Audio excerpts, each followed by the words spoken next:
So today our topic is job analysis, right?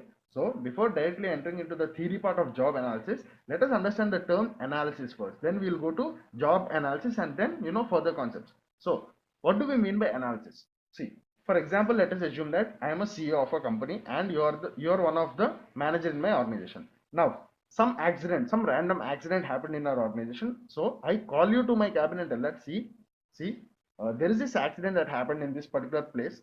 Please visit the accident site and collect complete information. That means analyze the situation there and come back and report to me. In this way, if I tell you what I actually mean here, if I tell you that go to the accident site and analyze the entire situation and come back and report me, that means I'm indirectly asking you to collect the complete information about the accident site. Go to the accident site, visit the accident site, collect the complete information, each and every piece of information available there, collect that, come back with the information. Now with that information that you have collected, we will make out something. That means we will take out something from the information collected. That is basically the thing called as analyze. That means here we are analyzing the accident. Okay, so that is the basic meaning of analyze.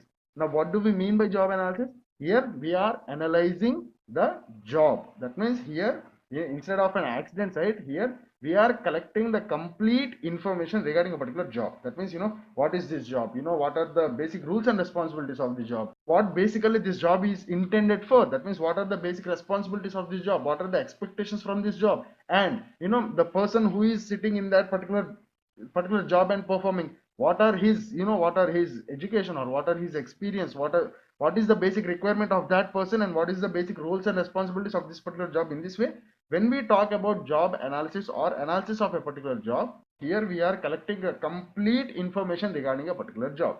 So that is the basic concept of job analysis. Now what are the different situations in which we collect information regarding a job? Like just I just told you, right, in this accident example, telling that there is this accident in our organization, please go to the accident area and analyze the situation, come back with all the information and report to me. In this way, we just had an example, right? Now what do we mean by job analysis? We have just seen. Now what are the different situations or what are the different cases in which we actually do job analysis? That means what are the different situations in which we actually collect the information regarding a job? What are the different situations? Let's think. When all do we collect the information regarding entire information regarding a job? When all do we do that? Now let us take certain situations where we actually do job analysis. The first and foremost thing is while recruiting, right? That means when you are when you did your human resource planning, that means when you are looking for a workforce, or when you are looking for workforce in your organization, you do this job analysis, right? That means see, if you want to basically recruit someone into your organization, first of all you need to know in which position are you going to place that person, right? Like what are the roles and responsibilities of this particular job.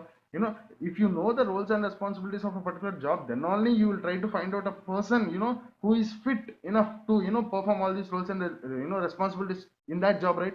So basically when you do recruiting, that is the first case in which you do job analysis. That means that is one of the cases where you collect complete information regarding the job, right?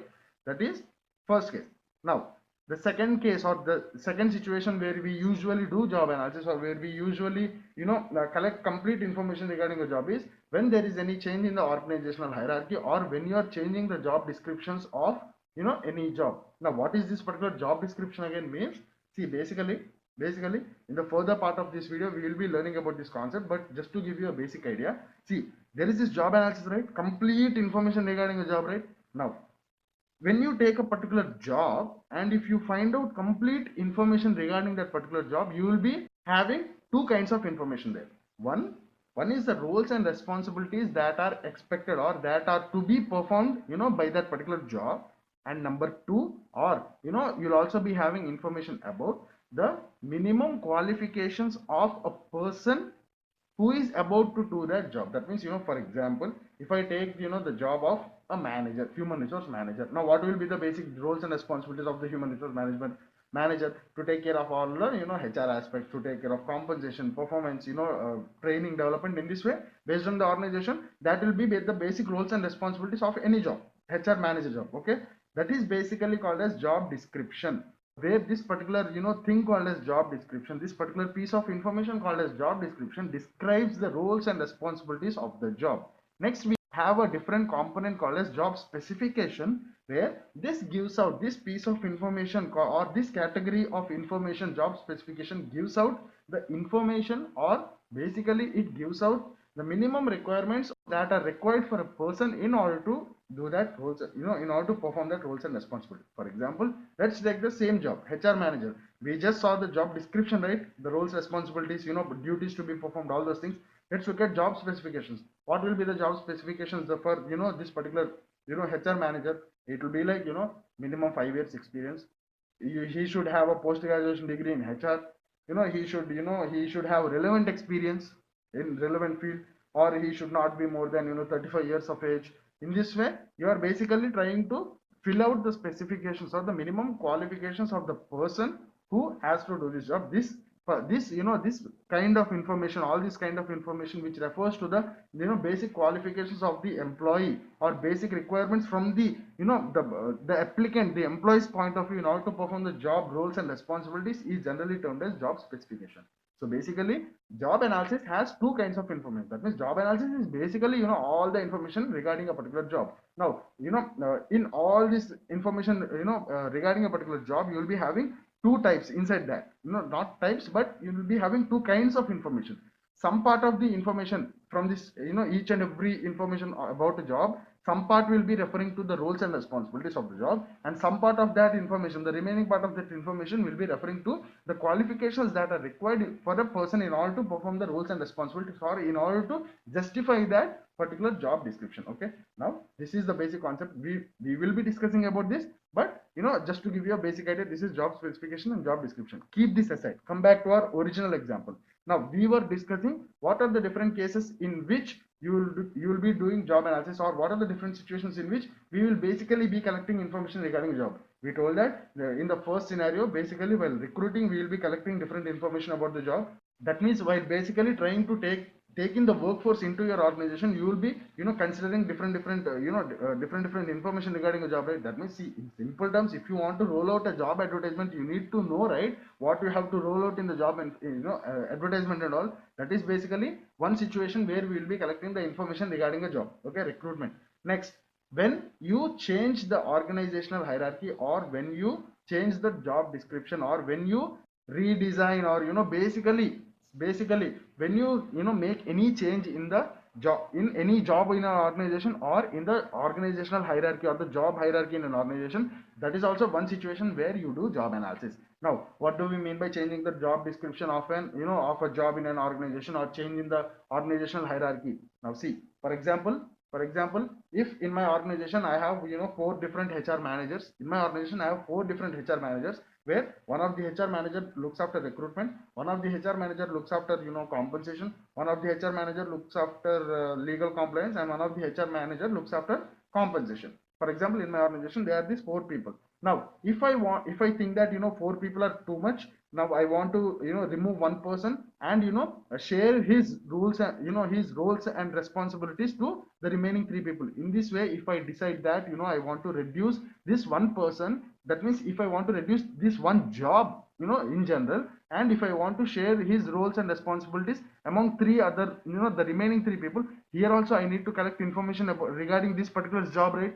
I also have to collect information regarding these 3 people's job, right? So that I make sure that one single person is not overburdened with the work. In this way, this is also one situation where I will be collecting information regarding a job. Okay, the first one is recruiting. The second one is when I change any, when I bring out any change, or when I plan to bring out any change in the organizational hierarchy, or if I try to change any job description in the organization. That is also one situation where I will be doing job analysis, right? Now let's think about another situation where we will be collecting information regarding the job.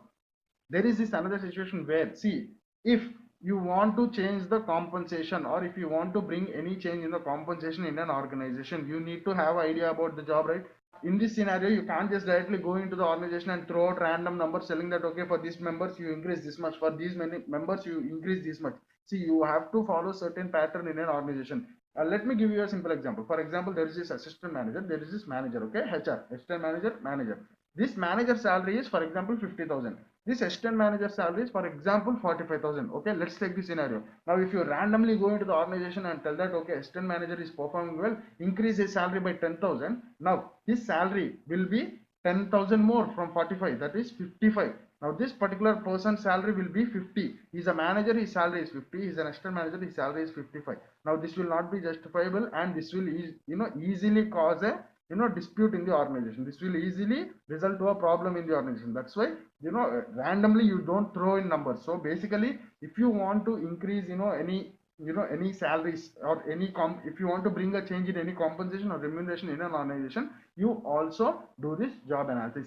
Now you can raise a point telling that, see, in software companies, people tell that they will randomly tell that each and every employee will get 10% hike. Then each and every employee is getting 10% hike. Okay, so basically, in these kind of cases or in these kind of situations, we basically collect information regarding a job. So till now we have discussed what do we mean by the basic understanding about the term analysis. We talked about job analysis in general, and we also talked about different situations where we will be doing job analysis, or basically what are the different situations in which job analysis is required, job analysis is done. All those things we have discussed, and we also discussed the different outcomes. We also discussed this topic called as the different outcomes of job analysis. That is a particular topic that I wanted to discuss, but I just gave you a random explanation regarding that. I told you, right? See, out of all the information that is obtained from job analysis, you will be having two kinds of information within that information. That means, for example, if I collected information regarding a particular job, I noted down each and everything, in throughout the notes that have collected the information regarding a particular job, I will be having certain part of that particular information regarding to job specification and certain part of the information regarding to job description. Now let's get into the theory part. So the second unit, job analysis. Now we talked about the basic concept regarding to job analysis, and we also discussed why. That means what is the basic importance of the job analysis, or what are the different situations we do job analysis, or why do we do job analysis. We discussed the topic telling that, see, we do job analysis in different situations, like this situation, number 2 situation, number 3 situation. In this way, there are so many different situations in which we have to do job analysis. So that is the answer to the question why. Okay, now let's start with the definition. So if you want to basically define job analysis in a single sentence, you can actually tell that collecting all the information regarding a particular job. But if you want to have more clarified or more detailed definition just for your understanding, just look at this definition. See, it is the systematic process of it is a systematic process of collecting information about all the parameters of the job, like responsibilities, the behaviors, the skills required to do a job, the physical and mental parameters of the people performing it or about to perform it, the tools used, the environment, the working conditions, time when it's needed to be done, with whom it should be done, expected outcome, performance levels, etc. So it's a systematic process. It is a systematic process. Job analysis is a process which involves a series of steps, which we will be discussing later. But basically, it is a systematic process which deals with collecting information relating to all the aspects of a particular job. For example, we listed out some of the aspects of a job. Okay, this is basically the concept of job analysis.